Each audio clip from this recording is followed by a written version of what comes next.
Hello, snowboarders of the internet. I'm your host, Avran LeFeber, and in this video we're going to be reviewing the Ride Agenda. This board features Ride's twin standard camber, which is just cam rocker, so you got rocker in the tip and the tail, camber throughout the rest of the board. It's going to give you the load, pop, snap, and drive of traditional camber underfoot, but you're going to get that ease of entry in and out of turns from that rocker, as well as an area that's a little bit easier to press when you're playing around on a jib. This board is available in 149, 152, 155, 158, 154 wide, 157 wide, and 161 wide. I rode this board at Copper Mountain on a sunny bluebird day that had mild to moderate wind gusts. There was warmer temps, you had chop, chunder, ice, hero snow, lumpy snow, mashed potato snow, just basic spring-like conditions, and I rode it with my Rome Black Label bindings and my K2 Thraxis boots. This is your standard run-of-the-mill all-mountain freestyle flex, softer tips, which is accentuated by the rocker out there, stiffer through the midsection where the camber is. You got a flex point right in the center, and there is noticeable amounts of torsional flex. Now, for what this board is, it's actually fairly stable. You do get some kinetic energy from the tips that resonates underfoot, so you are going to feel some of those micro vibrations when you're riding around. But what's really noticeable is when you're charging with this board, the tips don't flap. They just sort of do like little vibrations. They're not like making big ones. So it's relatively stable. I mean, you do want to keep your knees bent when you're in rutted out terrain just because of what this board is, the flex, and how it's built. And it'll probably buck you around if you're going like super Mach 10 into like just rutted out chunder fields of death with moguls and shit. But overall, for what it is, it's actually surprisingly stable and a little damp. Alright, so you do have to load the camber section up on this board, so you're going to be putting that downward weight into it, rolling back on the tail and springing off that rocker section. You're going to notice that there's some okay snap. It's not mind-blowing, it's pretty predictable.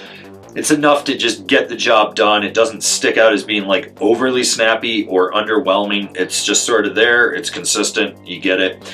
Now, when it comes to jumps, small and medium jumps are really where you want to keep this with. I mean, if you're feeling ballsy, go to the big line, I guess, but it's not what this board's made for. It's not what it can handle. It snaps off the lip with relative ease. It's fine. It's one of those boards you can be laid back, let the lip throw you, or you can pop and you're just going to get a little more boost out of it. What's nice about this board when it comes to buttering and jibbing is that rocker in the nose and the tail. That is just the most optimal area to just lock in a press. You can just feel right where that camber hits that rocker, it locks. You just get your weight outside the front foot or outside the back foot. It's just gonna hold that press until you want to disengage it. Then you're gonna get a little bit of snap. It's not like it's fighting you. It's just like a little boop spring and you're there. You can feel it. You can butter, swizzle, and sizzle with this thing. You don't have to worry about it. It may feel a little hooky right where that camber reaches that rocker zone, so just detune your edges if you need to. With jibbing, it's the same thing. It locks into presses till you get to the end of the feature, then it snaps out. When you go sideways, it cradles itself right around the feature. You feel it lock in, it's secure, you don't have to really worry about anything.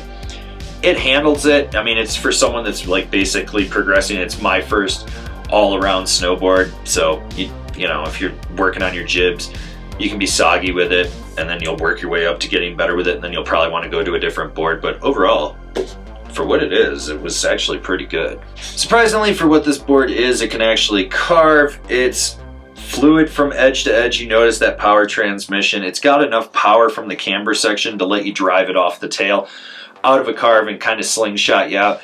It does have some limitations when you really try to lay it over. It steers well from underfoot, but more towards the outside of each foot, just closer to where the camber comes down into the rocker. You notice that.